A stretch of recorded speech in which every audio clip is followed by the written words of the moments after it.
ইয়া রাসূলুল্লাহ, ইয়া হাবিবাল্লাহ, আজকে আপনার দরবারে বসে বসে কাঁদি, অন্য কোনো কারণ নয়।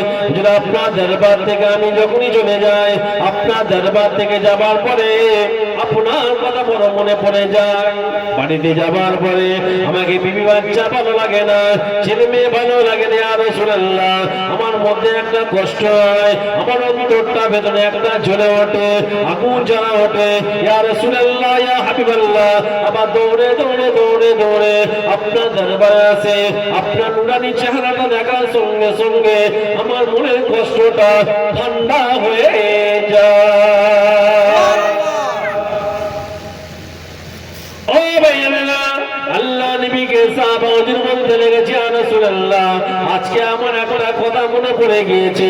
আজকে কাল কিয়ামতের ময়দান, হাসরের ময়দানে কথা মনে পড়েছে। ইয়া রাসূলুল্লাহ, ইয়া হাবিবাল্লাহ, কাল কিয়ামতের ময়দানে, হাসরের ময়দানে আমার মাথার কাছে যখন সূর্যটা নেমে আসবে, হিলুগুলো টকবক করে পড়তে থাকবে, জমিনটা তামান্নায় লাল হয়ে যাবে, জমিনটা তামান্নায় লাল হয়ে যাবে। আমি সব কষ্টকে সহ্য করে নেব। কিন্তু ইয়া রাসূলুল্লাহ, ইয়া হাবিবাল্লাহ, কাল কিয়ামতের ময়দানে, হাসরের ময়দানে আপনার দিদার, আপনার নুরানি চেহারা যদি না দেখতে পাই, ইয়া রাসূলুল্লাহ, সহ্য করতে পারবো না। আজকে এই জন্য আমি বসে বসে আপনার কথা ভাবে আর আমার চোখ দিয়ে টপ টপ করে পানি তোষা বয়ে যায়।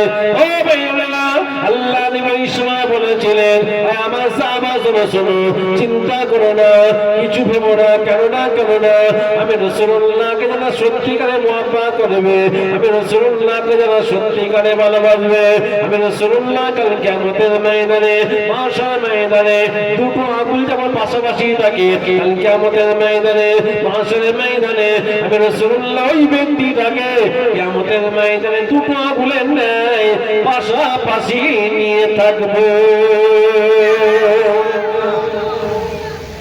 নবী পাককে ভালোবাসলে কিন্তু নবী পাক যে ভুলে যাবে তা আমাদের অনেক দিন উলিদ হয়ে যায়, আপনাকে ভুলে যেতে হয়। আমার ভক্ত হয়ে গেছে 1 লক্ষ, আপনাকে ভুলে গেছে। যে নবী পাকের যত ভক্ত হবে, নবী পাকের তত কাছে তারা হবে। কথা ঠিক আছে? হ্যাঁ, কত সহজ। আমার ভাই যেটা বলছিলাম, হাদিস পাকটা ব্যাখ্যা করতে গিয়ে এইদিকে চলে যাবে। আর একটা মহব্বতের একটা কথা বলছিলাম, মনে আছে না? সব তো দুটো ছড়িয়ে গেছে, বুঝছো কি করে? সংক্ষেপ করে বলবো। যেটা বললাম, আল্লাহ নবী যেটা সময় বরকত আল্লাহ তুলে নেবে, আর এলেমকে আল্লাহ কি করবে? তুলে নেবে। আলেম থাকবে, প্রকৃত আলেম পাওয়া যাবে। দুনিয়াদার আলেম হয়ে যাবে, দুনিয়ার পিছনে দৌড়বে, লোভের পিছনে দৌড়বে। আলেম থাকবে, আমল করবে না। আমার আল্লাহ পাক ওই জন্য প্রকৃত আলেমকে আল্লাহ পাক কি করবে? তুলে তুলে তুলে। আগেকার যারা আলেম ছিল আর আজকের আলেম দুটো এক। কথা বলে, তারা আলেম শুধু নয়, তারা খৌফ ইলাহি ওয়ালা আলেম ছিল। আল্লাহ ভয় নিয়ে, আল্লাহ ভয় নিয়ে তাদের অন্তরে ঘুরতো তারা।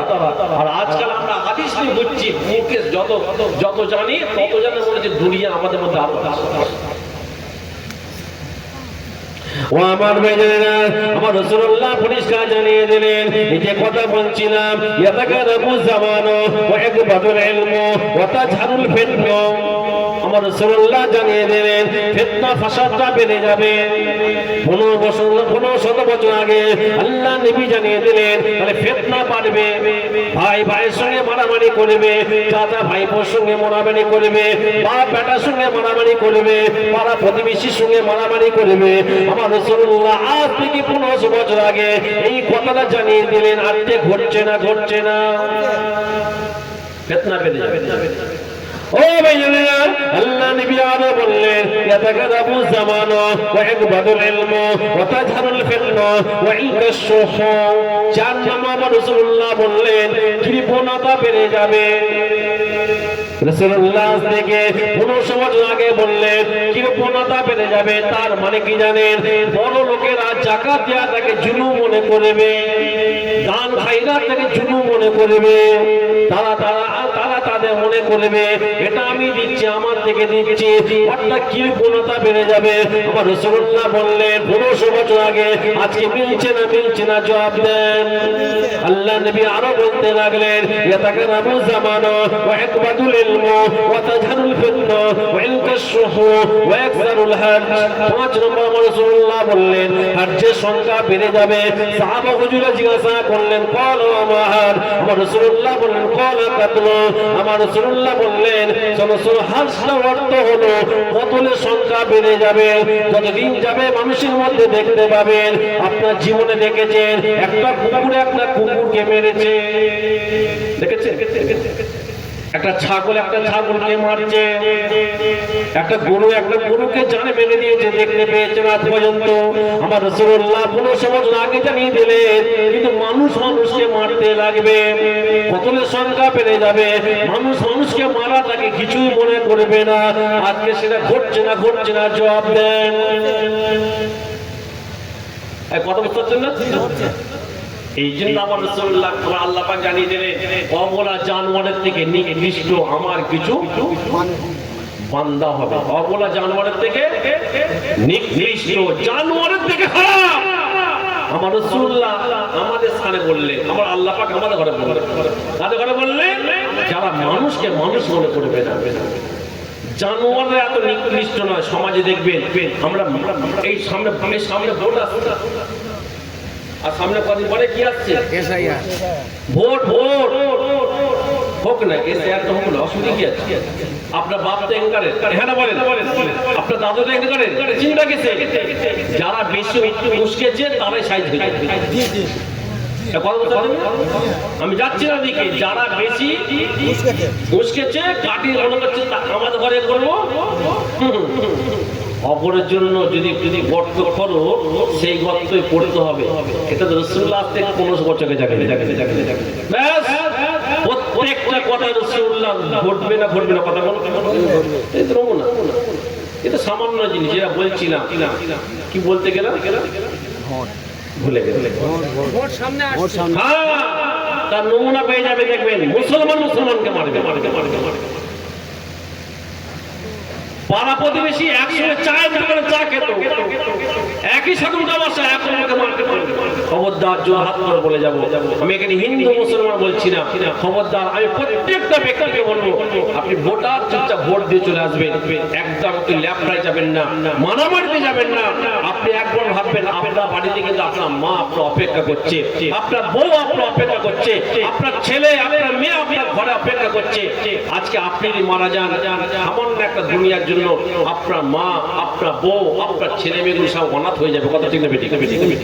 খবরদার, সেটা রাসূলুল্লাহ আজ থেকে 1500 বছর আগে বলে দিলেন। হজ্জের সংখ্যা বাড়বে, হজ্জ মানে কতলের সংখ্যা বেড়ে যাবে। যতদিন যাচ্ছে কতলের সংখ্যা বাড়ছে না কমছে? বাড়ছে, কমছে না। আমার রাসূল আজ থেকে 1500 বছর আগে জানিয়ে দিলেন। আমার ভাইজান যেটা বলছিলাম, ফিরে আসি, যেটা বলছিলাম রাসূলুল্লাহকে ভালোবাসতে হবে বলছিলাম। কার কথা বলছিলাম মনে আছে কি? তাহলে শেষ করব, 11:30 বাজে। বলেন আব্দুর রহমান, আব্দুর রহমান বিন জুসির কথা বলছিলাম। মদিনার বাদশাকে এই ওয়াকিয়াটা শেষ করে দোয়া করব, আর লম্বা করব। মদিনার বাদশাকে কে স্বপ্ন দেখালেন? কে স্বপ্ন দেখালেন? আমার নবী পাক দেখাচ্ছে। মদিনার বাদশা খবরদার, আব্দুর রহমান বিন জুসি মদিনা জমিনে আসছে। আব্দুর রহমান যেন মদিনা জমিনে আসতে না পারে। আচ্ছা, আব্দুর রহমান নবী পাককে ভালোবাসে না? হ্যাঁ, প্রতিদিন কতবার করে দুরূদ শরীফ পড়া বললাম? 1000 বার করে। ছেলে খেলা, অথচ নবী পাক বলছে আব্দুর রহমান না আসে। মদিনা বাদশা চিন্তা করছে যে আল্লাহর নবীকে এত ভালোবাসে আব্দুর রহমান, আর আল্লাহর নবী মানা করছে। কিন্তু রাসূলুল্লাহ কথা বলেছে যখন নিশ্চয় কোনো রহস্য আছে। আল্লাহর নবী তো কাফেরদের মুনাফিকদের ঘরে বেশি ভয় করে। ও আমার ভাইয়েরা, জওয়ানেরা, ও মুরব্বিয়ানেরা, দেখেন তিনার মোহাব্বত কেমন ছিল ভাইজান, কেমন ভালোবাসা ছিল। আব্দুর রহমানের কথা আমার রাসূলুল্লাহ যখন স্বপ্নের মাধ্যমে বললেন, হে মদিনার বাদশাহ, খবরদার খবরদার, আব্দুর রহমান যেন মদিনা জমিনে প্রবেশ করতে না পারে, মদিনা জমিনে আসতে না পারে। কিতাবে পাওয়া যায় আল্লাহ নবী দিন দুনিয়ার বাদশাহ মদিনার বাদশাকে স্বপ্ন দেখাবার পরে মদিনার বাদশাহ ঘুমটা ভেঙে যায়। ঘুমটা ভেঙে যাবার পরে মদিনার বাদশাহ মদিনা শরীফে যে বাউন্ডারি আছে ভাইজান, মদিনা শরীফে একটা বাউন্ডারি আছে ভাইজান, ওই বাউন্ডারি চারিদিকে মদিনার বাদশাহ পাহারাদার বানিয়ে দিলেন। বর্ডার একটা আছে মদিনা, মদিনার বাদশাহ কি করলেন? পাহারাদার বাড়ি বাড়ি প্রত্যেকটা পাহাড়দার ব্যক্তিকে মদিনার বাদশাহ বলতে লাগলেন, খবরদার খবরদার, মদিনা জমিনের মধ্যে আব্দুর রহমান যেন প্রবেশ করতে না পারে, মদিনা জমিনে আব্দুর রহমান যেন প্রবেশ করতে না পারে, আসতে না পারে। পাহাড়দার কঠিন করে পাহাড়দারদের বলে মদিনার বাদশাহ হুকুম দিলেন। ও ভাইজানেরা, অনেক লম্বা চওড়া ঘটনা, সংক্ষেপে আপনাদের বলি। এদিকে মদিনার বাদশাহ স্বপ্ন মদিনার বাদশাহ পাহারাদার বানিয়ে দে, মদিনার বাদশাহ চলে গেলেন। চলে যাবার পরে এদিকে আব্দুর রহমান বিন জোসেফ যতদিন যায় রাত আছে, রাত যায় দিন আছে, দিন যায় রাত আছে, রাত যায় দিন আছে, মদিনা শরীফে যত কাছাকাছি আসছে নবী পাকের রওজা গাড়ি যাবার জন্য তত মনটা উঠছে, তত মনটা জ্বালা করছে, রাসূলুল্লাহ মুহাব্বত তত আরো বেড়ে যাচ্ছে। ও ভাইয়েরা, কিন্তু প্রতিদিনের আব্দুর রহমান কিন্তু 1000 বার করে দরুদ শরীফ পাঠ করতে। আরো জোরে বলুন সুবহানাল্লাহ। কিতাবে পাওয়া যায় এমত অবস্থায় মদিনার বাদশাহ যখন বলে জানেন এদিকে আব্দুর রহমান আস্তে আস্তে মদিনা শরীফের মধ্যে এবার প্রবেশ করবে। মদিনা শরীফের মধ্যে যখনই প্রবেশ করবে, মদিনা শরীফের পাহারাদার যারা ছিল ভাইজান, ওই পাহারাদাররা আব্দুর রহমানকে ধরে ফেলে বন্দী করে একটা জেলখানা, একটা ঘরের মধ্যে বন্দী করে রেখে দেয়। বন্দী করে রেখে দিবার পরে পাহারাদাররা খবর পাঠিয়ে দিল, মদিনার বাদশার কাছে খবর পাঠিয়ে দিল আব্দুর রহমানকে বন্দী করে রেখে দেওয়া হয়েছে। খবর পাঠিয়ে দিল আব্দুর রহমানকে কি করেছি? বন্দী। ও ভাইয়েরা, অনেক লম্বা চওড়া বাকিয়া সংক্ষেপে বলে দেখেন মোহাব্বত কেমন ছিল দিনাদের অন্তরে। আল্লাহ নবী কত ভালোবেসেছে এমন উম্মতদের ঘরে। মদিনার বাদশাহ কাছে খবর পাঠিয়ে দেওয়া হয়েছে। মদিনার বাদশাহ খবরটা দিল, ঠিক আছে আব্দুর রহমান যেন মদিনা শরীফের মধ্যে যেন না ঢোকাও, তাকে বন্দী করে রেখে দাও, আমি কালকে যাব। কিতাবে পাওয়া যায় হুজুরের জীবন সিরাতের মধ্যে এসেছে মদিনার বাদশাহ বলতে লেগেছে আব্দুর রহমানের কাছে আমি যে জিজ্ঞাসা করবো কি ব্যাপার। পরের দিন যাবেন রাতের বেলায় মদিনার বাদশাহ ঈশান নামাজ পড়ে, তাহাজ্জুদের নামাজ পড়ে, সেই রকম বাদশাহ ছিল ভাইজান। এই জন্য নবী পাক স্বপ্ন দিতে লেগেছে মদিনার বাদশাহ ঘুমাচ্ছে এমত অবস্থায় ওই রাত্রিতে আল্লাহ নবী মদিনার বাদশাকে স্বপ্ন দিতে লাগলেন, স্বপ্ন দেখাতে লাগলেন। হে মদিনার বাদশাহ, কি ব্যাপার, তুমি কেমন করে ঘুমাচ্ছ? আমার আব্দুর রহমানকে তোমার পাহারাদাররা ঘরের মধ্যে বন্দী করে রেখেছে, তুমি কেমন করে ঘুমাচ্ছ? আমার আব্দুর রহমানকে তোমার পাহারাদাররা কি করেছে? বন্দী। ও ভাইয়েরা, মদিনার বাদশাহ বলতে লাগলেন ইয়া রাসূলুল্লাহ, ইয়া হাবিবাল্লাহ, আপনি তো নিজে বললেন আব্দুর রহমান যেন প্রবেশ করতে না পারে। ইয়া রাসূলুল্লাহ, ইয়া হাবিবাল্লাহ, আপনি তো বললেন মদিনা জিন্না আব্দুর রহমান আসতে না পারে, এই জন্য তাকে বন্দী করে রাখা হয়েছে। ওই সময় আমার নবী পাক মদিনার বাদশাকে বলতে লাগলেন, হে মদিনার বাদশা, না, আমি তো তোমাকে বন্দী করতে বলে না, আমি তো তাকে বন্দী করে রাখতে বলে না, আমি তো তোমাকে বলেছিলাম আব্দুর রহমান মদিনা জিন্না আসতে না পারে। কে বলেছে তোমাকে বন্দী করে রাখতে? হ্যাঁ মদিনার বাদশা, যাও, চলে যাও, আমার আব্দুর রহমান যেন কষ্ট না পায়, আমার আব্দুর রহমানের যেন কোনো কষ্ট না হয়। আব্দুর রহমানকে যে ছেড়ে দাও, আব্দুর রহমানকে ভর্তি করে রাখতে যাও না। ওই সময় মদিনার বাদশা জিজ্ঞাসা করতে লেগেছে, ইয়া রাসূলুল্লাহ, ইয়া হাবিবাল্লাহ, হুজুর আপনি বিয়াদবি নেবেন না, আপনি আব্দুর রহমানকে মদিনা জিনাতে মানা করলেন, অথচ আপনি আবার আব্দুর রহমানকে এত মহব্বত করেন, এত ভালোবাসেন। আব্দুর রহমানের যেন কষ্ট না হয়, আব্দুর রহমানকে আপনি ছেড়ে দিতে বলছেন। ইয়া রাসূলুল্লাহ, এই কারণটা আপনি আমাকে একবার বলবেন। ওই সময় তো আমার বিভাগ মদিনার বাদশাকে বলতে লেগেছিলেন, হে মদিনার বাদশা শোনো শোনো, আমি রাসূলুল্লাহকে আব্দুর রহমান এত ভালোবাসে, আমি রাসূলুল্লাহকে আব্দুর রহমান এতটা প্যার করে। আব্দুর রহমান আমার উপরে প্রতিদিন 1000 বার করে দরুদ শরীফ পড়ে। আব্দুর রহমান আমার উপরে প্রতিদিন 1000 বার করে দরুদ শরীফ পড়ে।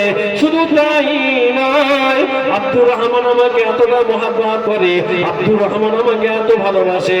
আব্দুর রহমান আমার কাছে আসার জন্য, আমাকে দেখার পরে, আমার রওজাটা দেখার পরে আব্দুর রহমান হয়তো সব ভুলে যাবে। এই জন্য একটা কবিতা লিখেছে, যাতে মনের কথা আমাকে বলতে পারে। এই মদিনার বাদশা শোনো শোনো, আব্দুর রহমান ওই কবিতাটা লিখে নিয়েছে। আমি রাসূলুল্লাহ রওজার পাশে দাঁড়িয়ে দাঁড়িয়ে আমাকে যদি কবিতাটা শোনাতে লাগে, আমি রাসূলুল্লাহ আব্দুর রহমানকে এত মহব্বত করে, আমি রাসূলুল্লাহ আব্দুর রহমানকে এত ভালোবাসে, আব্দুর রহমানের কবিতাটা শোনার জন্য আমি রাসূলুল্লাহ রওজা মুবারক থেকে বেরিয়ে পড়তে বাধ্য হব।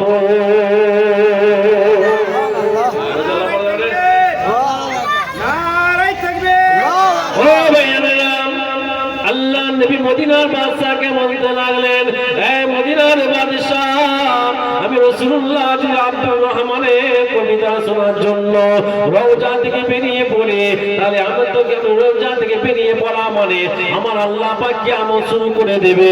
এখন তো কিয়ামত হওয়ার সময় হয় না, এই জন্য আমি তোমাকে বললাম আব্দুর রহমান যেন মদিনার জমিনে প্রবেশ করতে না পারে। আব্দুর রহমান কবিতাটা যদি আমার সামনে বলে, আমি থাকতে পারবো না। এই জন্য আব্দুর রহমানকে মদিনা জমিনে আসতে নিষেধ করেছি। আরো জোরে বলুন সুবহানাল্লাহ। ও ভাইজানেরা, ও জওয়ান যুবকেরা, আল্লাহ নবীকে যেমন আব্দুর রহমান মহব্বত করে, আব্দুর রহমান যেমন ভালোবেসেছে, আমার রাসূলুল্লাহ আব্দুর রহমানকে সেই পরিমাণ মহব্বত করে গিয়েছে। যে আমরা হচ্ছে তাসাউফের লাইনের মানুষ, কথা বুঝতে পারছেন না? এখন অনেকে বলতে পারে সব জ্ঞানা করি কথা, বলতে পারে না? আরে মূর্খ জাহেল, তাহলে তোমার জানা নাই জগৎ বিখ্যাত ইমামে আজম আবু হানিফা হুজুর বলছে 2 বছর যদি আমি না পেতাম আমার জীবনটা বেকার হয়ে যাবে। কে বলছে কথাটা? কে বলছে? ইমাম আজম আবু হানিফা বলছে যে 2 বছর যদি আমি না পেতাম, আমি ইমামে আজম আবু হানিফার জীবনটা বরবাদ হতো।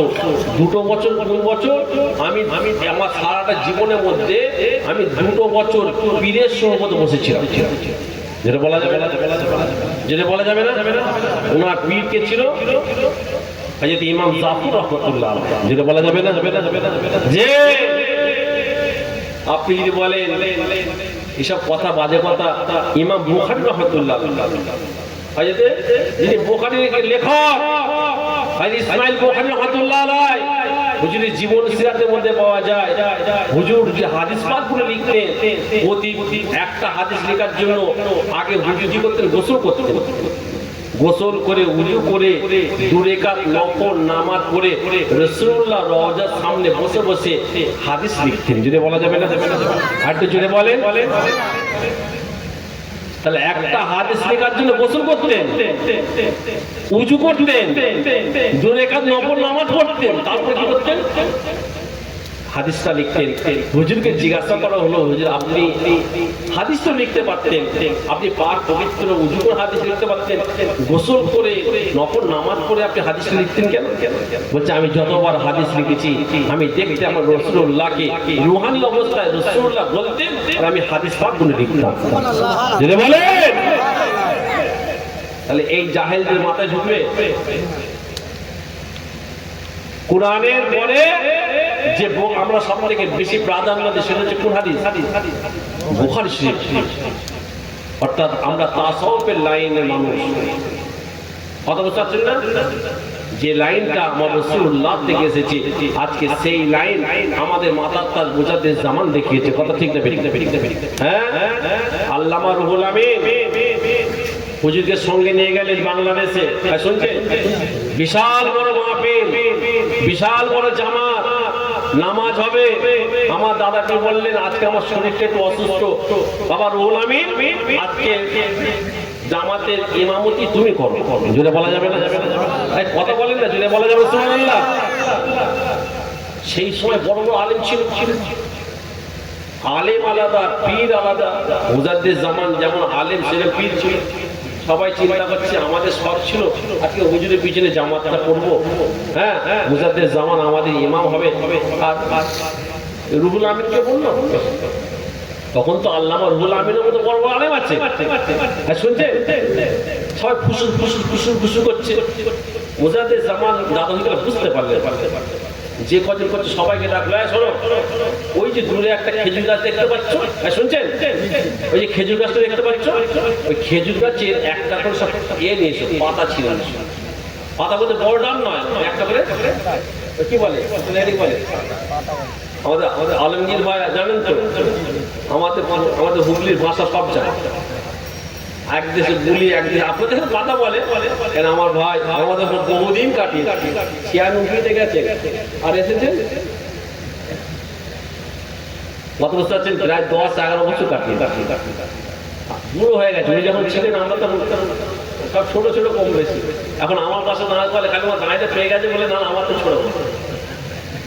হ্যাঁ, আস্তে আস্তে আমরা আলোচনা করছিলাম, দেখেন আমরা আজকাল গাড়িতে আসছি তাতেই কত কষ্ট। হ্যাঁ, আগে বাংলাদেশ, ভারত, পাকিস্তান সব এক ছিল।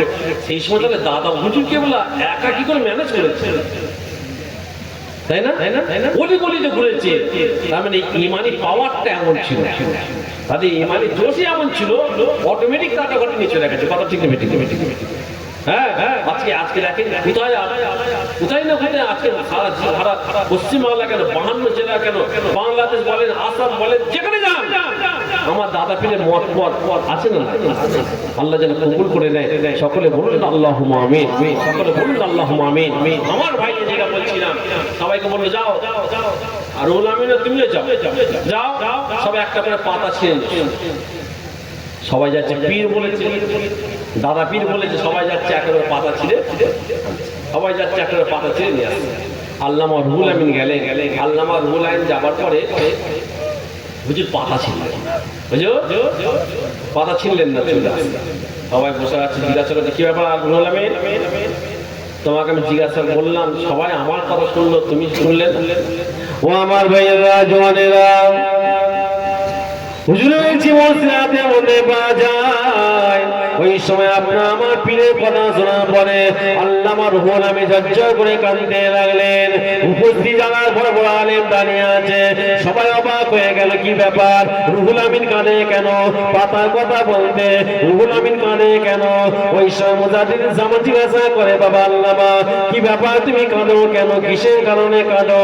ওই সময় আল্লামা রুহুল আমিন ঝরঝর করে কাঁদতে কাঁদতে বলতে লেগেছেন, আমার পীর আপনার কথা আজকে অমান্য করে ফেলেছে, হুজুর বিয়াদবি ক্ষমা করে দেন, হুজুর বিয়াদবি মাফ করে দেন। ওই সময় আমার দাদা পীর জিজ্ঞাসা করলেন, হ্যাঁ রুহুল আমিন, সবাই তো আমার কথা মোতাবেক পাতা ছিঁড়ে নিয়ে এসেছে, তুমি কেন ছিঁড়ে আনলে না?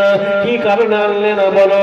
ওই সময় আল্লাহ রুহুল আমিন বলে, হুজুর যে গাছটা, যে খেজুর গাছটা দাঁড়িয়ে আছে, সবাই যখন পাতা ছিঁড়ে আনছে, আমি রুহুল আমিন দেখতে পাচ্ছি ওই খেজুর গাছটা যেখানে আছে হুজুর, ওই খেজুর গাছের তলায় একটা কবর আছে, আমি দেখতে পাচ্ছিলাম। ওই কবরবাসী কবর আযাবটা হালকা আছে, গাছের পাতাগুলো তাসবিহ পড়ে বলে কবরবাসীর কবর আযাবটা হালকা আছে। যত পাতা ছিঁড়ায় কবরবাসী চিৎকার করে, যত পাতা ছিঁড়ায় কবরবাসী চিৎকার করে। আমি রুহুল আমিন চিন্তা করলাম, আমি যদি একটা পাতা ছিঁড়ে তাহলে গাছের পাতার সংখ্যা কমে যাবে, যেখানে সংখ্যা কমে যাবে, এই জন্য আমি রুহুল আমিন গাছের পাতা চিনলাম না। একটু জোরে বলা যাবে না? ও ভাইরা, ওই সময় মুজাদ্দিদুল জামান আমার দাদা পীর উপস্থিত বড় বড় আলেম দোকানে বলতে লেগেছে, শোনো শোনো, আজকে বলতে পারবে আজকে মজলিসে কত মানুষ উপস্থিত আছে, আজকে বলতে পারবে এই মজলিসে কত ব্যক্তি আছে? সবাই বলতে লেগেছে, না না হুজুর পারবো না। তুমি পারবে? না হুজুর পারবো না। তুমি পারবে? না হুজুর পারবো না। তুমি পারবে? না হুজুর পারবো না। রুহুল আমিন তুমি পারবে? হুজুর আপনি যদি আমাকে পারমিশন দেন, আপনি যদি আমাকে হুকুম দেন, আমি তাহলে আল্লাহ পাকের হুকুম মোতাবেক বলতে পারবো। ওই সময় আমার রুহুল আমিন চোখটা বন্ধ করে উপস্থিত মজলিসে যত ব্যক্তি ছিল আল্লাহ রুহুল আমিন সংখ্যাটা বলে দিয়েছিলেন। আরো জোরে বলুন সুবহানাল্লাহ। শুধু তাই নয়, আমার দাদা পীর বললেন রুহুল আমিন যে সংখ্যাটা বলেছে তোমরা একবার সবাই গোনো, তোমরা একবার সবাই গোনো। কম বলেছে কি বেশি বলেছে? না ঠিক বলেছে। কম বলেছে কি বেশি বলেছে? না ঠিক বলেছে। উপস্থিত সমস্ত মানুষরা গুনতে লেগেছে। দেখা যায় কিনা মুজাদ্দিদুল জামানে খলিফা আল্লামা রুহুল আমিন যে সংখ্যাটা বলেছে আল্লাহর হুকুমে কতগুলো মানুষ উপস্থিত আছে। যে এই চোখ আপনার আমার আছে, সবাই আছে। এই চোখের ভিতরে একটা চোখ আছে, চোখের ভিতরে একটা চোখ আছে। এই চোখটা তৈরি করতে গেলে হাতখানি ফিরেতে সৌবতে বসতে লাগে। এই জন্য আল্লামা রুহুল আমিন দাদা হুজুরের হাতে হাত দিলেন, দাদা হুজুর সঙ্গে ফাতেল এসে হাতে হাত দিলেন। এইরকম হাত দিতে দিতে দিতে দিতে 6 নম্বর রাসূলুল্লাহ পর্যন্ত পৌঁছে গিয়েছে। জোরে বলে, একটু জোরে বলা যাবে সুবহানাল্লাহ। আমরা সেই লাইনের মানুষ। এখন মোবাইল হুজুর অনেক বেরিয়েছে, মোবাইলে ওয়াজ শুনছে আর এসে ফতোয়া দিচ্ছে। এই জিনিসটা চলবে না রে। মানে ইসলামটাকে হাফ প্যান্ট করে ফেলেছে, ইসলামটাকে হাফ প্যান্ট করে ফেলছি না। আপনি জানেন বড় বড় আলেম, বড় বড় ডিগ্রি আছে, মুফতি, বড় বড় কারি, হাফেজ, তারা এমন এমন কথা বলছে যেটা শুনলে আপনি অবাক হয়ে যাবেন। গরুর মুখ পাক না না পাক? না পাক। চুপ আছেন কেন? পাক করলে ভালো হয়নি কি আপনাদের? জিজ্ঞাসা করছি, বলবেন তো। গরুর মুখ পাক না না পাক? না পাক। জাহেল মার্কা একটা আলেম আছে, ওই এই করে ওদের পার বাংলাদেশের বাড়ি রাজ্জাক বিন ইউসুফ রে কিনা বলছে গরুর মুখ যদি নুগিতে লেগে যায় সেই নুগি পরে নামাজ পড়া যাবে। কি করবে? মেয়েদের বলছে মাসে যেটা হয় শরীর খারাপ যেটা হয়, বলছে ওই শরীর খারাপ অবস্থায় কোরআন তিলাওয়াত করতে পারবে। কথা বুঝতে পারছেন না? খবরদার, খবরদার। এমন আলেমদের ওয়াজ শুনবেন না যে ওয়াজ শোনার পরে আপনার মন দাদা পীরের মত পথ বিরোধী হয়ে যাবে। আর এটা মনে রাখবেন, দাদা পীরের রেখে যাওয়া মত পথ হাদিস, কুরআন, ইজমা, কিয়াসের মধ্যে পড়ে। জোরে বলুন সুবহানাল্লাহ। জোরে বলা যাবে না সুবহানাল্লাহ? আপনার বাপ, আপনার দাদু, আপনার নানা, আপনার বড় বড় যারা মুরব্বি সারা জীবন দাদা পীর করে গেছে। কথা ঠিক নেবে? খবরদার, জোর হাত করে বলছি, এখন হাফ প্যান্ট বক্তাদের ওয়াজ শুনতে যাবেন। আমি নাম লিখেছি হাফ প্যান্ট বক্তা। কি প্যান্টের কথা বলেন? কি বলেন? হাফ প্যান্টের বক্তা এরা। তার মানে ইসলামটাকে হাফ করতে চাইছে। বেতের নামাজ 1 রেখাত, এই আমরা পরে গেছে বেতের নামাজ পড়ি, ওরা বলছে 1 রেখাত। যারা হালকা তা চিন্তা করছে শুনতে 1 রেখাত পুরো তাড়াতাড়ি হয়ে যাবে, সহজ হয়ে যাবে। কত বুঝতে পারছেন না? খবরদার, আল্লাহ আমাদের সকলকে যেন হেফাজত করে। জোরে বলুন আল্লাহুম্মা আমিন। জোরে বলুন আল্লাহুম্মা আমিন। একবার সকলে আসেন নবী পাকের দরবারে, সকলে দাঁড়িয়ে যায়, জানি যে নবী পাকের দরবারে সালাতু সালামটা পৌঁছে দিয়া নবী।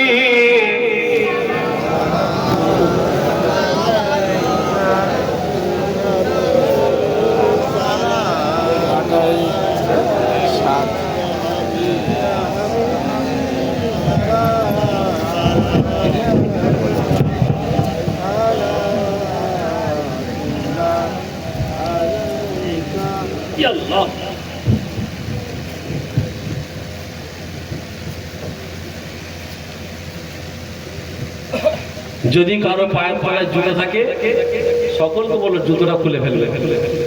যদি বলেন কেন, সালামটা করছি কার সামনে?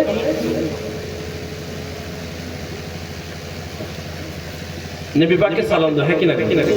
জুতো কেন খুলবো, কেন উত্তর খোঁজার দরকার নেই, এতটুকু মনে রাখবেন আদব, এতটুকু মনে রাখবেন কি আদব, ব্যাস। সকলে দাঁড়িয়েছি। এখন বিশ্বাস করেন আমাদের এখানে 11টা 10, আড়াই ঘন্টা মাইনাস পয়েন্ট, মানে 11টাই ধরে 10টা 9টা 8:30। মদিনা শরীফে এখন টাইম হচ্ছে 8:30। অথচ তো ওখানে 24 ঘন্টা খালি নামাজ যতক্ষণ হয় ততক্ষণ বন্ধ থাকে। নবী পাকের দরবারে সবসময় উম্মতে মুহাম্মাদিরা সালাম পাঠ করতে থাকে, যেটা বলা যাবে না সুবহানাল্লাহ। আমরা এখান থেকে যাবো, তাদের সাথে আমরা অংশীদার হয়ে যাই। শুধু তাই নয়, কি তার মধ্যে এসেছে আমার আল্লাহ পাক প্রতিদিন সকাল বেলায় ফজর থেকে মাগরিব পর্যন্ত 70,000 ফেরেশতা পাঠান। আবার ওই 70,000 ফেরেশতা সন্ধ্যার সময় চলে যায়, আবার নতুন করে 70,000 ফেরেশতা মাগরিব বেলা আসে, ফজর অবধি থাকে। তারা রাসূলুল্লাহর উপরে শুধু দরুদ ও সালাম পাঠ করার জন্য, যেটা বলা যাবে না। যে ফেরেশতাটা একবার আসে আর কিয়ামত পর্যন্ত সে ফেরেশতার সুযোগ পাবে। তাহলে কত ফেরেশতা আছে বুঝতে পারছেন? তারা সবসময় চায় নবী পাকের দরবারে যাবো, নবী পাককে সালাম দেবো, তারা একবার সুযোগ পায়। আর আমাদের ঘরে আল্লাহ পাক যতদিন হায়াত রেখেছে ততদিনই কিন্তু কি পাচ্ছি সুযোগ। এই সুযোগ আমরা সকলে এসেছি নবী পাকের দরবারে অন্তর থেকে সালাত ও সালামটা পৌঁছে দিই। ইয়া নবী সালামু আলাইকা, ইয়া রাসূল সালামু আলাইকা, ইয়া হাবিব সালামু আলাইকা, সালাওয়াতুল্লাহ আলাইকা, ইয়া নবী সালামু আলাইকা, ইয়া রাসূল يا حبيب سلام عليك، صلوات الله عليك، طلع البدر علينا من ثنيات الوداع، وجب الشكر علينا ما دعا لله داعي. يا نبي سلام عليك، يا رسول سلام، يا حبيب سلام عليك، صلوات الله عليك। জিবরাইল দিলেন যে আওয়াজ, খুলে দাও আসমানি দুয়ার, এসেছেন নবীদের সরদার, করিতে আল্লাহর দিদার। ইয়া নবী সালামু আলাইকা, ইয়া রাসূল সালাম, ইয়া হাবিব সালামু আলাইকা, সালাওয়াতুল্লাহ আলাইকা। আজানে শুনি তোমার নাম, কালেমাতে পড়ি তোমার নাম, সালামে দিয়ে থাকি সালাম, তুমি যে নূরে মুজাসসাম। ইয়া নবী সালামু আলাইকা, ইয়া রাসূল সালামু আলাইকা, ইয়া হাবিব সালামু আলাইকা, সালাওয়াতুল্লাহ আলাইকা। নবীজি রব্বা আব্দুল্লাহ, নবীজির আম্মা আমিনা, নবীজির দুধমা হালিমা, নবীজির রওজা মদিনা। ইয়া নবী সালামু আলাইকা, ইয়া রাসূল সালাম, ইয়া হাবিব সালামু আলাইকা, সালাওয়াতুল্লাহ আলাইকা।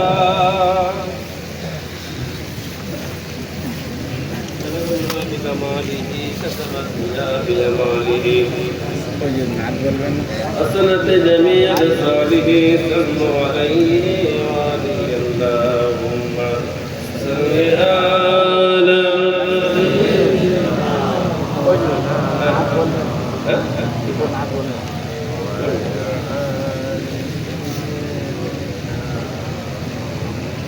আমার ভাই জানেরা আর লম্বা চড়া নয়, সংক্ষেপ করবো কেন ভাইদের কথা যে 11:30 মধ্যে ইনশাল্লাহ শেষ করে দেবে।